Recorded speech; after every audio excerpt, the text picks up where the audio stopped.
వార్తల్ని ఎలా కూనీ చేయొచ్చు, మనం అక్కడ నిజమేంటో కూడా సమాధి ఎలా చెయ్యొచ్చు అన్నటువంటిది నీచ జర్నలిజం కేర్ ఆఫ్ అడ్రస్ అయినటువంటి పత్రికలు రాసే వార్తలు చూడండి.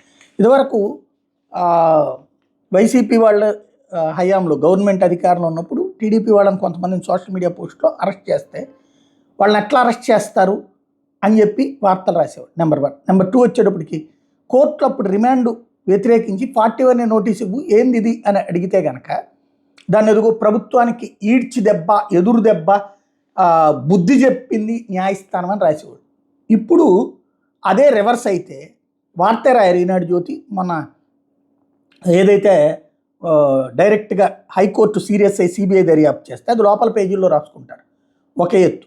తాజాగా సోషల్ మీడియా పోస్టుల మీద అరెస్టులు చేయట్టు 41 నోటీస్ ఇవ్వమనే చెప్తుంది కోర్టు. అయినా సరే వీళ్ళు అరెస్టులు చేస్తున్నారు.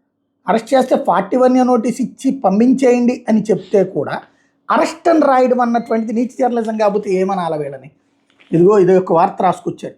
సీఎంపై అసభ్యకర వ్యాఖ్యలు చేసి సమాజంలో ఉద్దేశాలు రెచ్చగొట్టేలా సామాజిక మాధ్యమాలు పోస్టు పెట్టి నిందితుడిని సిఐడి పోలీసులు అరెస్ట్ చేశారు.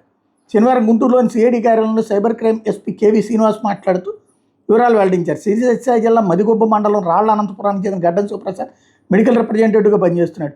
సీఎం చంద్రబాబుపై అసభ్యకర వ్యాఖ్యలు చేస్తూ కులమతాలను రెచ్చగొట్టాలి తన ఫేస్బుక్ ఖాతాలో పోస్ట్ పెట్టారు.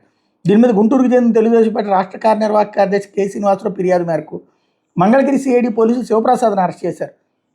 నిందితుడిని సిఐడి పోలీసులు స్థానిక 6వ అదనపు జూనియర్ సివిల్ కోర్టులో హాజరుపరిచారు. అతని రిమాండ్ను తిరస్కరిస్తూ 41 నోటీస్ ఇచ్చి విడుదల చేయాలని ఇన్ఛార్జ్ న్యాయమూర్తి ఎం శోభారాణి ఉత్తర్వులు ఇచ్చారు. అంటే వీళ్ళు అరెస్ట్ చేశారు, రిమాండ్ను తిరస్కరించింది, నోటీస్ ఇచ్చి విచారించుకోమని చెప్పింది. కానీ అరెస్ట్ అన్నటువంటిది మాత్రమే రాస్తారు. అంటే భయపెట్టాలా, మన వాళ్ళకేమో భయం లేకుండా భరోసా ఇవ్వాలి, ఎదుటి వాళ్ళని భయపెట్టాలి. ఇది వీళ్ళ జర్నలిజం స్టైల్.